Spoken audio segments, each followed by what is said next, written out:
Yo, what's up guys?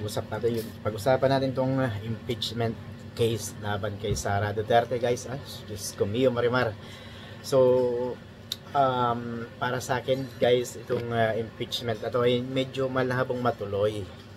Bakit ka mo? So, una sa lahat, malapit na matapos yung 19th Congress. So, ibig sabihin guys, kahit makarating man to sa Senado, I'm sure makakalusot sa Kamara, pero pagdating sa Senado, hindi ito makakalusot. Kasi guys, kasi nga, sa Senado, sa Senado guys, ito ay hindi lulusot. Kasi kailangan lang nila ng 8 votes. 8 votes, isipin yun, 8 votes sa Senado. Alam naman natin yung mga nandiyan dyan sa Senado, karamihan dyan naupong senador nung panahon ni Digong.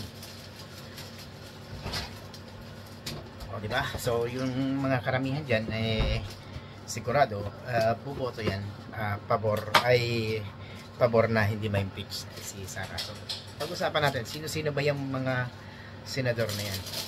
And, syempre, 8 lang naman yung kailangan nilang boto, diba? Dahil, alam natin dyan, ito yata yung re-electionist dyan, or 8. So, kailangan lang nila ng 8 boto. So, 8 senador na mag-agree na hindi dapat matuloy yung impeachment. Diba? Napakabilis lang, 8 lang. Sino-sino ba naman yung nandiyan na 8 na posibleng umagri o sumang-ayon doon sa kailangan ng batas na 8 maging may majority na boboto para i-absuelto yung hindi tuloy yung impeachment. Okay. Sino-sino ba itong mga nandito yung senador natin na posibleng bumoto na hindi matuloy itong impeachment? Okay, unahin natin siyempre, Bato de la Rosa. Number 1 yan. Number 2, si Bongo. And number 3, Padilla. And siyempre, number 4, si Marcos. Si Jaime Marcos. Diba? Alam naman natin si Jaime Marcos, kasangga yan ni Sara or best friend ni Sara. So pang-lima natin si JB Ejercito, kasi alam natin may utang na loob yung tatay nila kay Digong. Sama na natin si Estrada. So pang-6, 7 na yan. O, diba?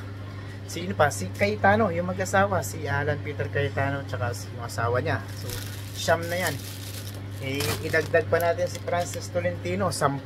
O diba? Medyo mahirapan talagang makalusot yan. Kahit nasabihin natin bumalik din si Tolentino, si Estrada, o si JB Ejercito, at saka si Estrada, pero malabo bumaliktad itong mga to kasi malaki yung utang na loob ng tatay nila kay Digong. So yun nga sinasabi ko, hindi ito makakalusot sa Senado guys, kasi nga mahigit 10 na yung senador na hindi sasang-ayon na ma-impeach yung kanilang vice presidente. Kaya totoo lang, mahirap ito makalusot. Kaya kung ako sa inyo guys, huwag na natin hanapan pa ng pagkakataon na ma-impeach yan. Ang pwede lang ditong mangyari is makasuhan siya ng NBI, ma-disbar siya sa pagiging abogado, and syempre pag nakasuhan siya sa NBI, matatanggal siya sa pagka-vice presidente. Yun lang ang chance natin.